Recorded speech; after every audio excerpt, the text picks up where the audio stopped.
Le Club JO. Jean-Charles Danoun.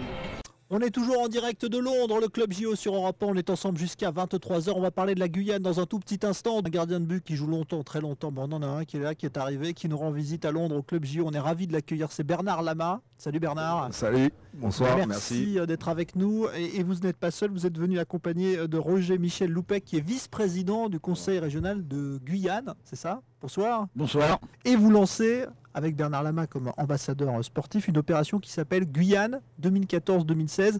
Résumez-nous en 2 mots de quoi il s'agit, après on va en parler plus en détail. Et nous avons 2 événements planétaires qui vont se dérouler dans une région française près du Brésil, la Coupe du monde de football en 2014, les Jeux olympiques et paralympiques en 2016. Nous avons une similitude de climat avec le Brésil et nous avons une région française d'Amérique du Sud, une région européenne, dernier îlot de la francophonie dans cet espace américain. C'est vrai qu'on l'oublie, hein, c'est frontalier avec le Brésil. Hein. C'est la plus grande frontière commune avec le Mercosur européenne. Et nous voulons donc profiter de cette opportunité pour d'une part faire venir en Guyane des équipes françaises de haut niveau et étrangères. D'autre part, favoriser l'implication de nos jeunesses dans le sport. Et enfin, avec ce projet, aménager le territoire de la Guyane et donner un développement économique à partir de vecteurs sportifs. C'est là le but du GIP Guyane Base Avancée. Alors Bernard Lama, le sport de haut niveau peut s'installer en Guyane? Bien sûr, vous avez cité Florent Malouda, Malia Metella, on peut citer Kevin Séraphin, Lucie Decausse. Toutes ces personnes-là ont été formées en Guyane. Donc, quand on parle de nos installations, vous savez, moi, la plage près de chez moi, c'est une installation. Le fleuve qui est à côté, c'est une installation. Malia allait s'entraîner dans le fleuve, à nager à contre-courant, pour augmenter sa capacité de résistance. Moi, j'ai beaucoup utilisé la plage, donc le sable, la mer, pour m'entraîner. Donc, déjà, on a des installations naturelles, en fait, et qui sont accompagnées, bien sûr, d'installations capables de recevoir le haut niveau. On a déjà un palais omnisport de 3500 places. On a un stade de football tout neuf qui va être agrandi et aménagé d'une piste d'athlétisme. On a un autre stade à Kourou qui va être complètement réaménagé aussi.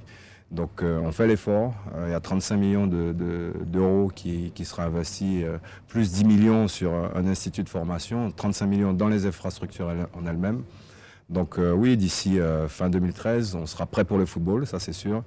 Et puis on sera, d'ici 2014-2015, on sera prêt pour l'olympisme. Et c'est une grande chance pour la Guyane. C'est la première fois qu'un tel projet est initié en fait et ça va nous permettre premièrement de travailler sur notre image, donc c'est un peu ce que l'on fait ici avec le président, de travailler sur l'image de la Guyane, faire en sorte que les gens n'aient pas peur de venir chez nous. Deuxièmement, on va travailler sur nos infrastructures, bien évidemment qu'après ces 2 grandes compétitions, elles seront toujours là.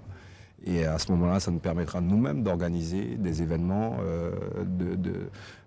internationaux de dimension régionale, parce que l'un des objectifs aussi, c'est de mieux s'intégrer dans notre environnement régional, sachant que nous pouvons, en tant que, je dirais, Guyane, participer à certaines compétitions de niveau international, comme la Gold Cup pour le football, par exemple. Nous pouvons participer aux Jeux panaméricains aussi. Donc voilà, l'idée, c'est vraiment aussi de promouvoir le sport et d'en faire un facteur de développement économique. Nous avons beaucoup de jeunes en Guyane, énormément de jeunes. Plus de 50% de la population est âgée de moins de 25 ans. Et cette population, elle va doubler sur les 20 prochaines années. Donc si on ne prépare pas ce qui va arriver, on sera débordé et on risque de voir nos jeunes aller à la bagarre.